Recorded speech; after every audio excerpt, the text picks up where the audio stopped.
মনে করেন আপনার একটা বন্ধু 20 বছর আগে বিদেশে চলে গেছে, অনেক প্রিয় আপনার একজন বন্ধু, তো বিদেশে চলে গেছে, তো 20 বছর পরে আসছে বিদেশ থেকে, আপনাকে জানাই নাই। আপনি আপনার বাড়ির উঠানে বসে আছেন, পিছন থেকে এসে আপনার বন্ধু আপনার পিঠের মধ্যে একটা আঘাত করছে। তা আপনি ভাবতেছেন, কে রে আমাকে আঘাত করলো, আমার কোনো দোষ নাই, আমাকে কেন আঘাত করলো, ওকে আজকে দেখেই ছাড়বো।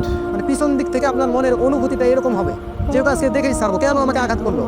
কিন্তু পিছনে ঘুরে যখন দেখবেন যে আপনার 20 বছর আগে বিদেশে যে চলে যাওয়া বন্ধুটা না বলে এসে আমার পিছনে পিঠে আঘাত করলো, তখন ওই বন্ধুটাকে আপনি জড়িয়ে ধরবেন না আঘাতের প্রতিশোধ নেবেন? বলেন কি করবেন? জড়িয়ে ধরবেন। তো যখন আল্লাহ সুবহানাহু ওয়া তাআলার সাথে আপনার সম্পর্কটা ভালো থাকবে, ওই সময় আল্লাহ সুবহানাহু ওয়া তাআলা যদি আপনাকে বিপদ আপদে ফেলে, আল্লাহ সুবহানাহু ওয়া তাআলা যদি আপনাকে দুঃখ কষ্ট দেয়, এই দুঃখ কষ্টগুলোও ইনশাআল্লাহ আপনার কাছে ভালো লাগবে, তখন আর দুঃখ কষ্ট মনে হবে না। বুঝতে পারছেন? তখন আর আল্লাহ সুবহানাহু ওয়া তাআলার দেওয়া দুঃখ কষ্টগুলো এগুলো আপনার কাছে আর খারাপ লাগবে না, এগুলো ভালো লাগবে, মিষ্টি লাগবে, কারণ আল্লাহ সুবহানাহু ওয়া তাআলার সাথে আপনার সম্পর্ক ভালো।